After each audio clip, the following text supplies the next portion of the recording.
Hello everyone. In this video, we're going to go over some background information pertaining to Guy de Maupassant in order to establish an understanding of his inclinations as an author and his personal beliefs so that we can better appreciate the way in which he is developing the Orla. Now, Maupassant was born on the 5th of August, 1850. He had something of a tumultuous childhood because of difficulties between his parents, and eventually his parents separated when he was 11 years old. He began to live primarily with his mother, who encouraged his literary aspirations and interests.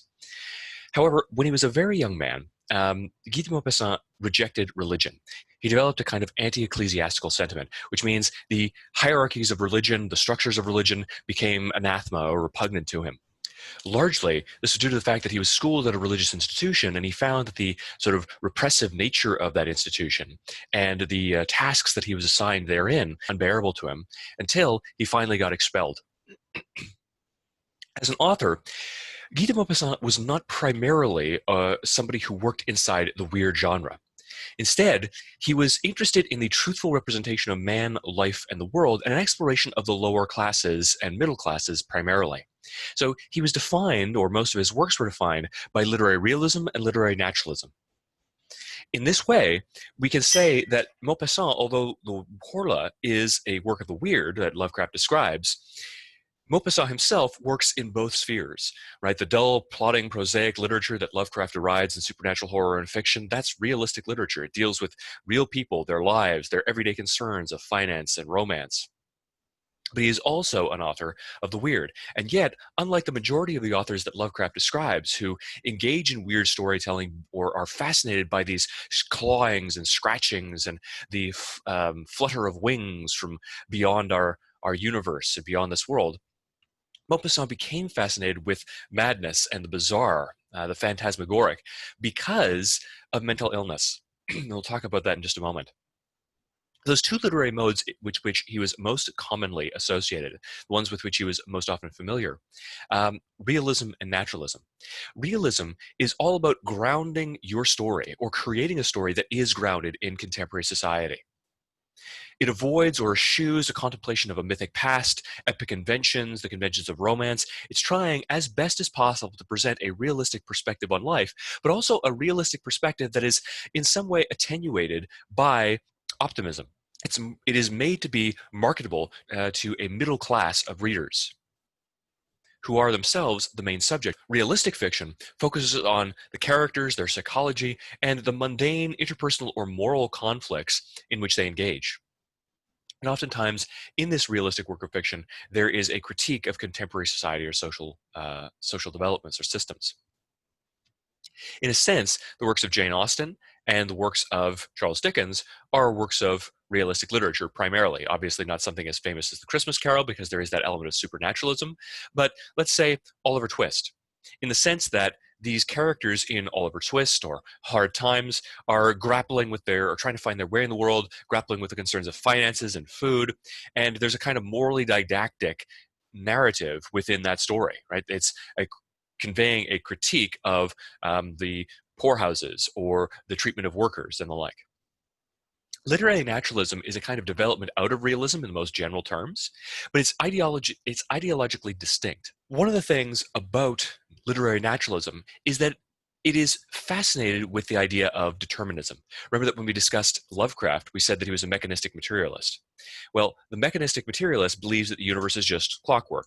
Everything that you do is a necessary natural consequence of what happened before, or the prior state of the universe and natural physical laws. It's just one gear turning the next. The gear didn't have a choice. The gear couldn't do anything other than what it did because, well, the other gear is turning, and as it moves the other gear. That's what is meant in this context by deterministic. There's no way of changing the future. Everything is set. Everything is determined or predetermined. For Lovecraft, well, he said that we were prisoners of our biology and the history, our inherited presumptions and associations, and our evolutionary ancestry. When we think about determinism, you can think about the Laplacian demon. Laplace, to capture this idea of determinism, said that you might imagine a demon that has an infinite capacity for calculation.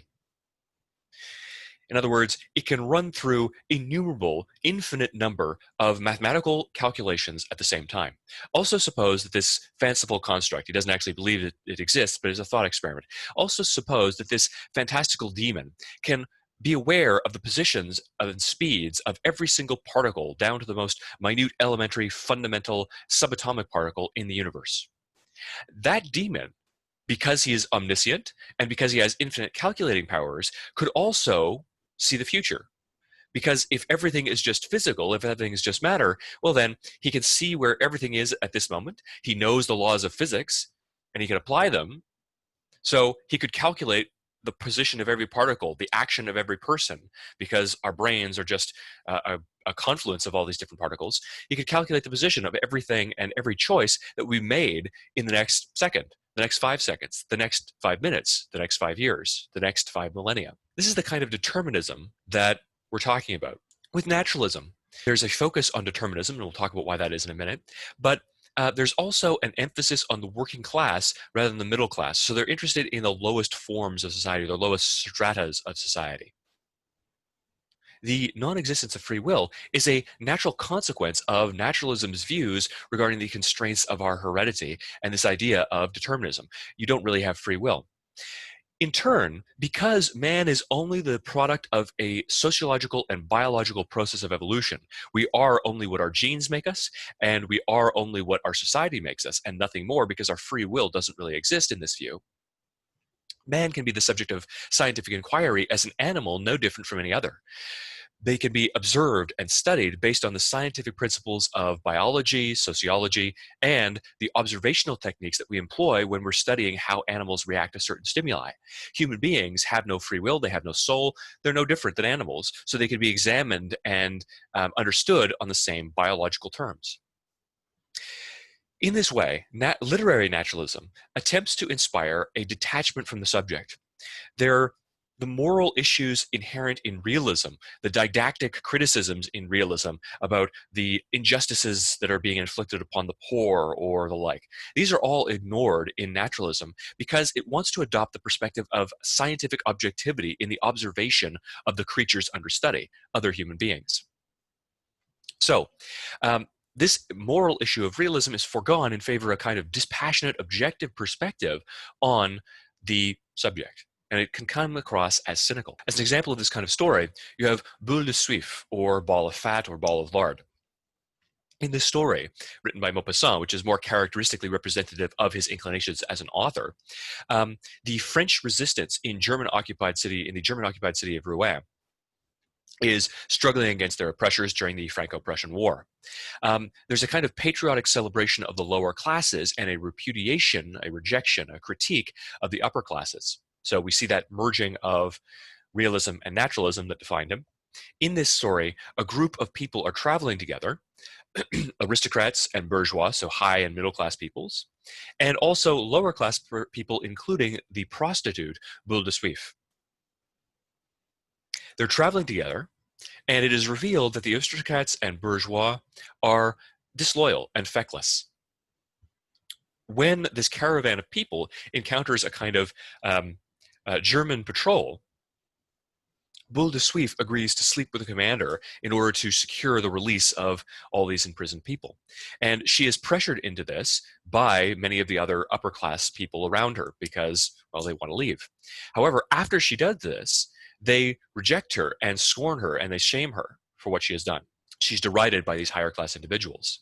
Even though during their captivity, she comforted and fed the prisoners, eventually their ire turns on her. We see a kind of political and social commentary about the way in which the lower classes were being treated and the profligacy, let's say, and the actual quote-unquote whoredom of the upper classes and middle classes who have betrayed the lower classes, the ones most affected by this Franco-Prussian War, it seems, in his view. So we have morally didactic storytelling, we have a kind of nihilistic and pessimistic view of things, characteristic of realism and naturalism blending together. Now, this story was, again, more in keeping with Maupassant's inclinations as an author. However, Maupassant was infected with syphilis. He lived an incredibly libertine lifestyle, and as a result, his sanity began to slip away from him. This burgeoning madness led in 1892 to an attempt at suicide whereby he slit his own throat. And he spent most of the rest of his life in an asylum, dying in 1893. The Orla itself as a story may be a reflection of his own dwindling mental state during the latter portion of his career. Now, this is a bit of biographical and historiographical criticism, but we have here a story about a man dealing with his own burgeoning madness. And this is a story that he seemed to fixate upon, possibly because of, like I said, his mental condition, as he is grappling with the issues that are plaguing him and these fears about his own loss of control and loss of, well, sanity. The Orla itself is likely a combination or a portmanteau of two different words, or, like dehors, and la.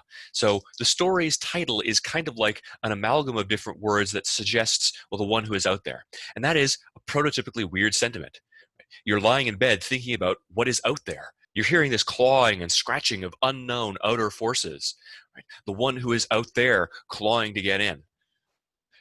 Our universe is being penetrated by forces and powers that we can't possibly understand. The final version was published in 1887, and it was the product of multiple revisions and multiple different narratives wherein Maupassant seemed to be trying to exorcise himself of his demons, to exorcise this idea that kept running through his mind over and over and over again as he produced one iteration of this story after the other. As he does so, he is going to present to us some of the key elements of the weird tale, and is going to also explore a different subgenre, which is what we'll be talking about in the next video, as we think about how this story presents to us a weird narrative.